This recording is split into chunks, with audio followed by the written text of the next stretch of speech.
Bonjour à tous. Alors, en fait, j'ai découvert en fait ce qui se passait à propos des nouvelles technologies génomiques et de sélection de précision.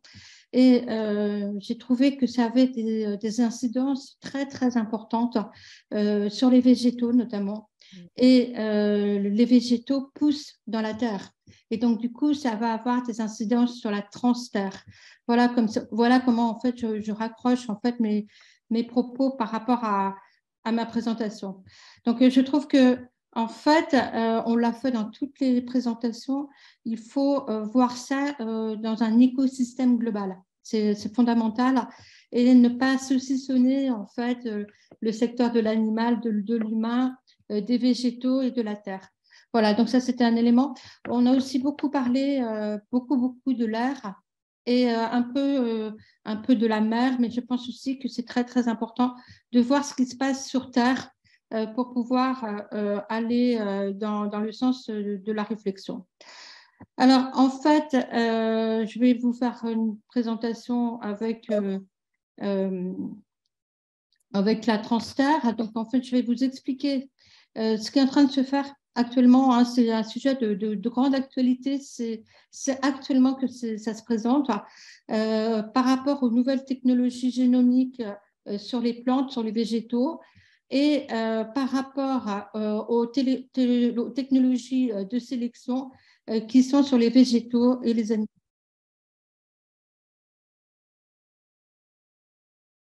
Ah, là, j'entends des bruits. Donc, bon. Alors ensuite, dans un deuxième temps, je peux vous parler de l'avenir de l'humanité par rapport à cette transterre qui subit, malgré elle, des transformations par rapport à ce qui se passe sur son sol. Alors, pour commencer, en titre d'introduction, je trouve que cette phrase, cette citation, elle est magnifique. C'est toute technologie est porteuse du pire autant que du meilleur.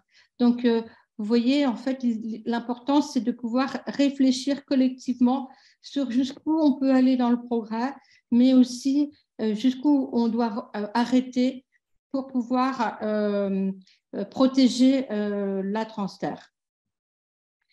Alors, la Transstar est à appréhender par rapport aux éléments qui sont rattachés. Et ces éléments qui sont rattachés, ils sont en train d'être modifiés de manière artificielle par des techniques. On appelle ça le recours à l'édition génomique, notamment par rapport à CRISPR-Cas9. Donc, on va modifier de manière extrêmement ciblée les plantes cultivées. Et de plus en plus, on parle aussi des animaux d'élevage. Et bien évidemment, ces plantes se développent sur la terre, de même que ces animaux d'élevage vivent sur cette terre. Et donc, ça va avoir des incidences directes. Et voilà. Donc, en fait, toutes les composantes sont susceptibles d'être touchées, modifiées. Ça peut être les espèces de plantes, les fruits, les légumes, les micro-organismes qui vont être modifiés génétiquement. Alors, l'idée, c'est surtout de pouvoir lutter contre la sécheresse, parce que la terre est touchée par cette sécheresse. Donc, vous voyez, lorsqu'on fait des plantes modifiées génétiquement, eh bien, ça va avoir des effets pour aider la terre, en fait, à continuer de pouvoir faire pousser les plantes. Donc, il y a pareil pour les attaques d'insectes, les maladies ou encore les pesticides, les engrais. L'idée, c'est aussi de pouvoir renforcer la souveraineté alimentaire.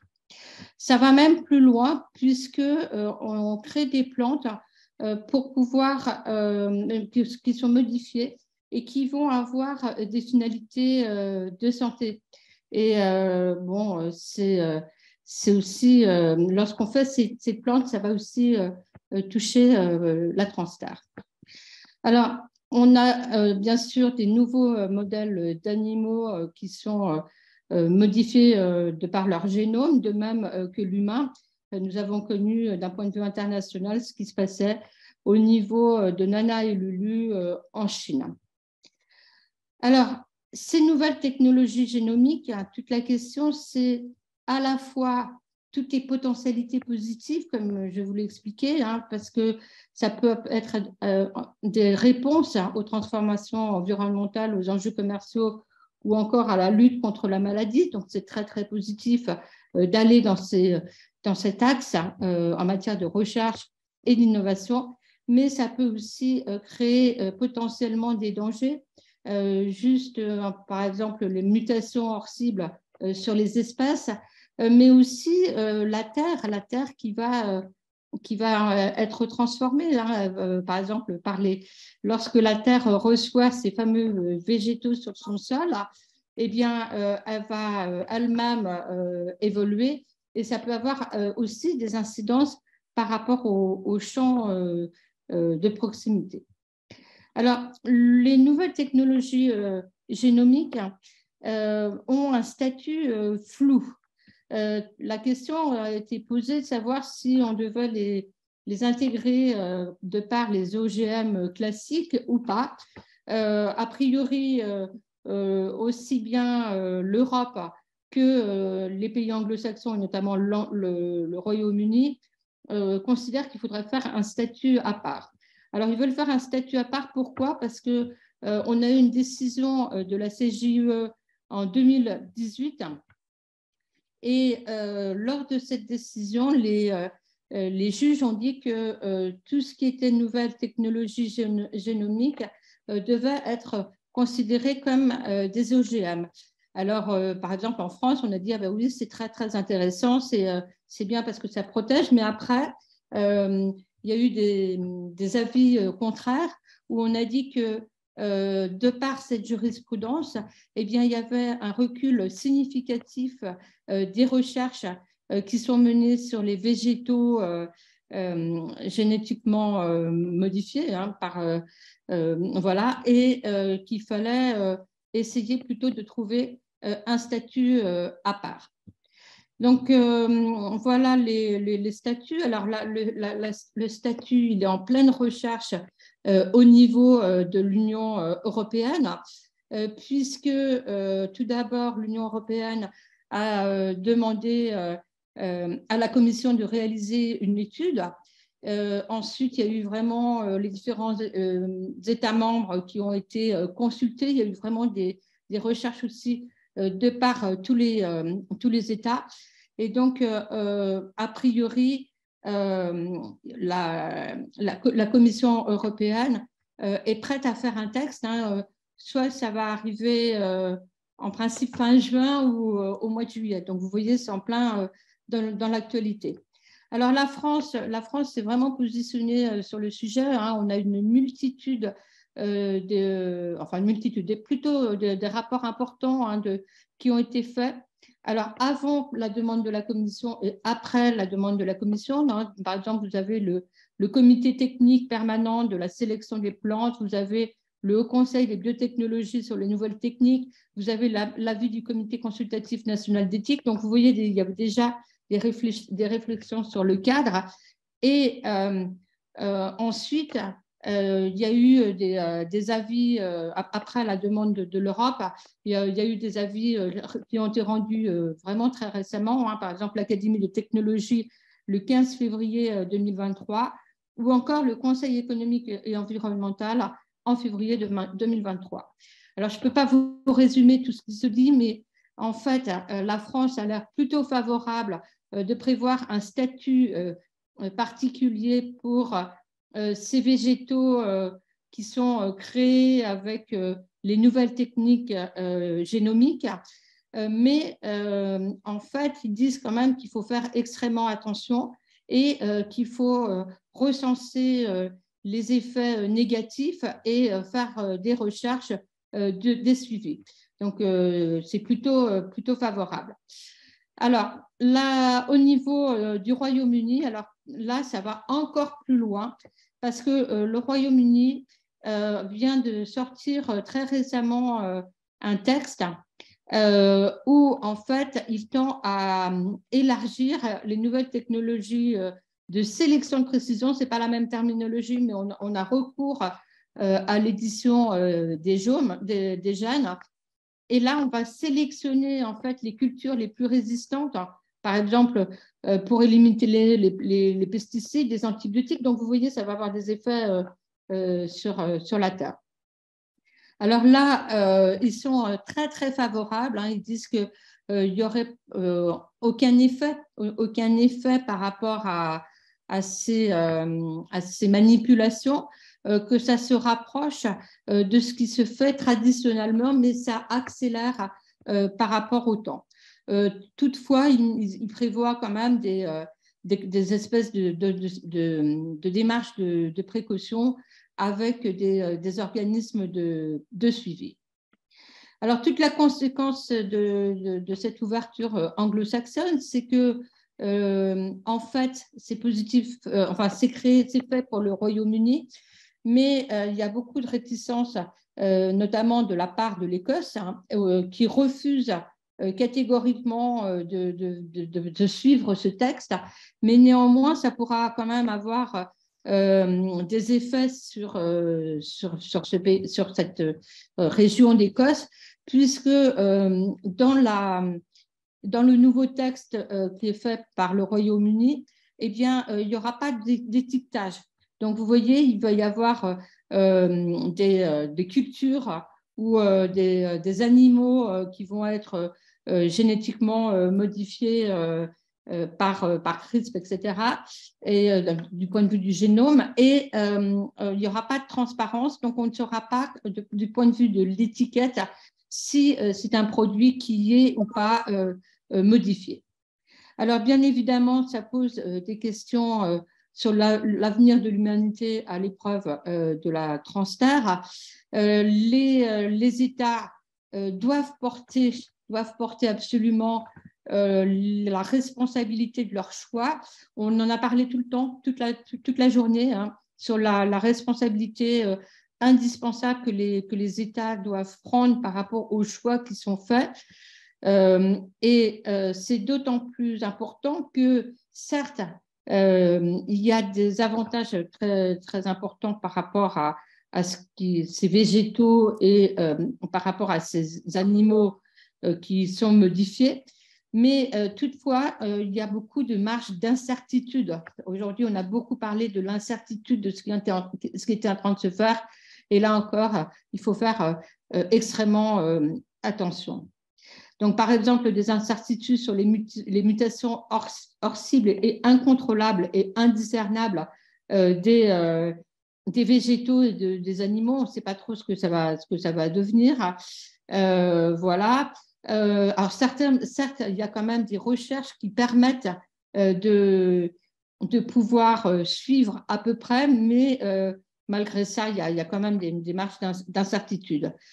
Voilà, ça sera quand même difficile, puisque s'il n'y a pas d'étiquetage et de traçage, eh bien, comment savoir finalement comment faire des recherches sur l'évolution de ces cultures ou de ces animaux. Donc, ça va poser des problèmes. Ça va aussi poser des problèmes en matière de brevets, parce que ça constitue une exception à partir du moment où il y a possibilité pour les chercheurs de déposer des brevets par rapport à ces nouvelles technologies génomiques appliquées aux animaux ou aux végétaux. Eh bien, après, les autres chercheurs sont coincés par les brevets. Ça peut poser aussi des finalités eugéniques. Alors, on parle beaucoup de l'eugénisme par rapport à l'homme, mais on peut aussi parler de l'eugénisme par rapport aux éléments de la Terre, notamment les plus beaux animaux, enfin, qui ayant les capacités les plus importantes, ou encore par rapport aux plantes. Voilà, donc de nombreux risques. Et en fait, on ne saurait remettre la responsabilité uniquement aux mains des scientifiques. Il est indispensable, comme je l'ai dit tout à l'heure, que ce sont les politiques qui doivent écouter les scientifiques, mais pas seulement les scientifiques, il faut aussi que ça soit en fait, pluridisciplinaire avec beaucoup d'autres chercheurs représentatifs de différentes disciplines. Il faut aussi qu'on écoute la population de ce qu'elle veut et ce qu'elle accepte finalement qu'elle consomme ou qu'elle vive sur une terre où il y a des végétaux ou encore des animaux génétiquement modifiés, puisque en plus, elle va consommer, ça va rentrer dans son cadre de vie, etc. Et là, par rapport à ce que j'ai pu lire, il y a quand même un écart, et on en parlait d'ailleurs aussi ce matin, il y a un écart entre ce que souhaite la population et ce que souhaitent certains États ou encore certaines grandes institutions privées. Bien évidemment, il y a des intérêts divergents. Donc, en fait, au milieu de tout ça, eh bien, il ne faut pas oublier que la Terre, le transhumanisme, le transanimalisme sont liés et tout ce qu'on est en train de faire, tous nos choix d'aujourd'hui, eh bien, ils vont avoir des incidences très, très importantes sur l'avenir de l'humanité. Donc, c'est pour ça que tout à l'heure, je posais la question des recherches. Quelles recherches, par qui sont faites les recherches, dans quelle direction, comment appliquer, comment analyser ces recherches pour mieux être éclairé sur ce qui est en train de se faire. Vraiment, c'est absolument indispensable. Voilà, donc le gouvernement lui-même, à l'occasion d'une présentation sur les organismes génétiquement modifiés le 22 septembre 2022, a rappelé que l'utilisation de ces techniques peut être prometteuse dans certains domaines, mais il a considéré que d'autres solutions existent, moins imprévisibles et éthiquement questionnables, sont à privilégier. Les techniques de modification du génome, souvent présentées comme révolutionnaires, ne devraient être envisagées qu'en dernier recours, après une évaluation exhaustive des risques. Voilà, donc j'ai terminé cette présentation. Hein. Je suis bien consciente qu'on est assez loin de la transterre telle qu'on a pu la développer toute la journée. Mais je pense que ça peut être aussi une ouverture de comment prendre l'écosystème global, la Terre, mais avec tous les éléments autour qui vont impacter cette Terre, qui peuvent même augmenter la Terre, mais aussi la diminuer. Voilà, je vous remercie.